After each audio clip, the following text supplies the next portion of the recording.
Perkenalkan, nama saya Sinia Tika Sari Tumorang. Saya dari Prodi Administrasi Bisnis kelas AB1D Politeknik Negeri Medan. Di sini saya akan menjelaskan pembahasan mengenai peralihan demokrasi terpimpin ke Orde Baru. Check this out. Demokrasi adalah sebuah kata yang begitu sering diucapkan. Namun, makin banyak ia dibahas, makin terasa betapa sulit mencari contoh tentang negara yang memenuhi tatanan demokrasi secara sempurna. Di Indonesia, pencarian terhadap sosok demokrasi terus digelar, baik pada praktik sistem politik maupun kajian akademik.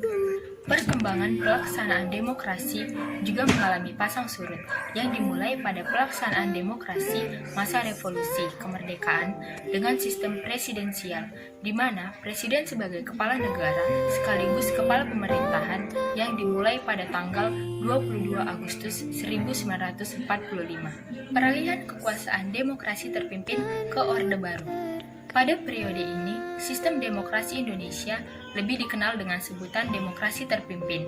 Selama kurun waktu 1959 sampai 1965, Presiden Soekarno dengan sistem demokrasi terpimpinnya menjelma menjadi seorang pemimpin yang otoriter.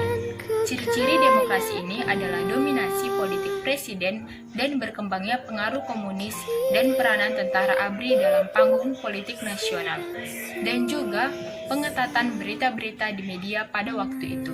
Hal ini disebabkan oleh lahirnya Dekret Presiden 5 Juli 1959 sebagai usaha untuk mencari jalan keluar dari kebutuhan politik melalui pembentukan kepemimpinan nasional personal yang kuat. 26 minggu setelah Dekret Presiden 5 Juli 1959, Soekarno mengumumkan kabinetnya yang baru, menggantikan Kabinet Juanda yang mengembalikan mandatnya pada 6 Juli. Kabinet Juanda adalah kabinet peralihan dari demokrasi parlementer ke periode demokrasi terpimpin. Dalam kabinet Soekarno ini, Juanda tetap diberi posisi penting, yaitu sebagai Menteri Pertama, yang tugasnya tidak banyak berbeda dengan tugas Perdana Menteri. Kabinet baru di bawah payung Undang-Undang Dasar 1945 ini diberi nama Kabinet Kerja.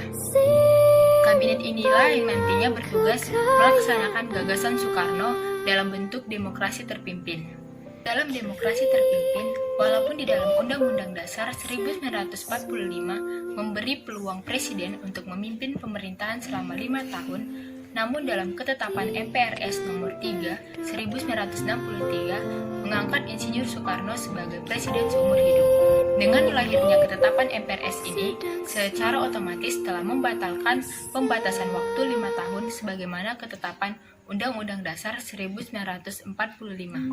Kepemimpinan presiden tanpa batas ini terbukti melakukan tindakan dan kebijakan yang menyimpang dari ketentuan Undang-Undang Dasar 1945. Dengan contoh pada tahun 1960, Presiden Soekarno membubarkan Dewan Perwakilan Rakyat atau DPR dari hasil pemilihan umum. Hal semacam ini merupakan adanya pelanggaran-pelanggaran terhadap demokrasi atau proses demokrasi.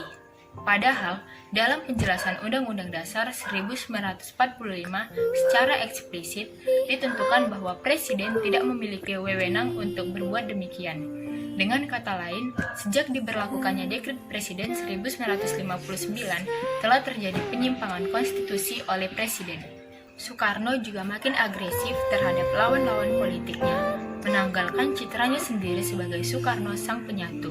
Dia memberangus pers dan memenjarakan para pengkritiknya, termasuk Syahrir dan masih banyak beberapa lagi yang lain.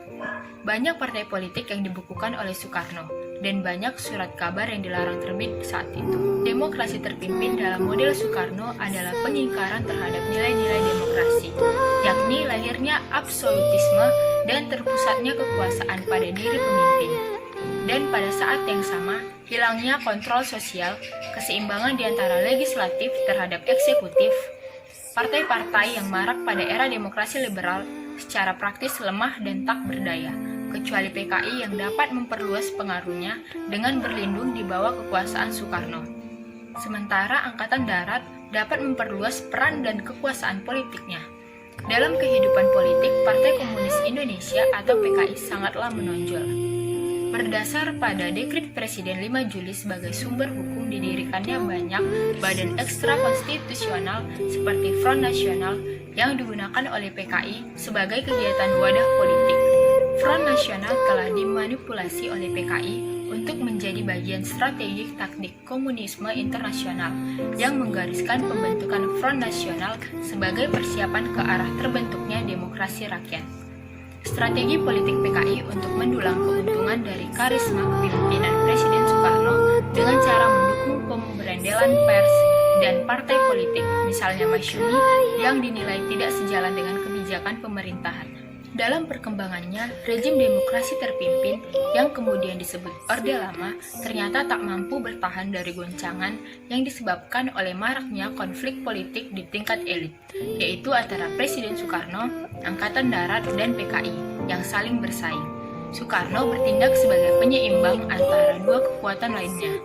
Ditambah periode terakhir masa pemerintahan Soekarno, yaitu tahun 1960-an, negara Indonesia mengalami kemunduran di segala bidang, termasuk politik, ekonomi, sosial, budaya, pertahanan, dan keamanan. Puncak elit tersebut adalah peristiwa G30 SPKI yang menumbangkan rezim demokrasi terpimpin serta meretas bagi peralihan kekuasaan dan pemerintahan Orde Lama ke Orde Baru, ditandai dengan turunnya Soekarno dari kursi kepresidenan pasca peristiwa berdarah G30 SPKI pada tahun 1965. Lahirnya Orde Baru didukung oleh kalangan pelajar dan mahasiswa yang tergabung dalam Pemuda dan Pelajar Indonesia atau KAPPI dan Kesatuan Aksi Mahasiswa Indonesia atau KANI. Kesatuan aksi yang dibentuk pada tanggal 25 Oktober 1965 mengetengahkan Tri Tuntutan Rakyat atau Tritura dan Tuntutan Hati Nurani Rakyat atau Tun Hanura. Melalui kegiatan politik yang banyak mempergunakan kegiatan fisik berupa demonstrasi.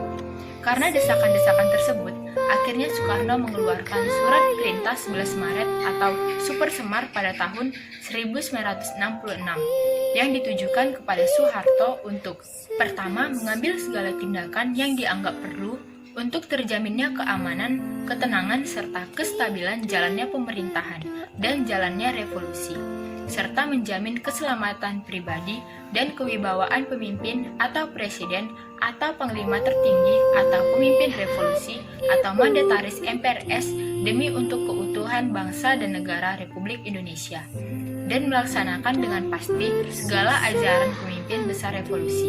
Kedua, mengadakan koordinasi pelaksanaan pemerintah dengan panglima-panglima angkatan-angkatan lain dengan sebaliknya.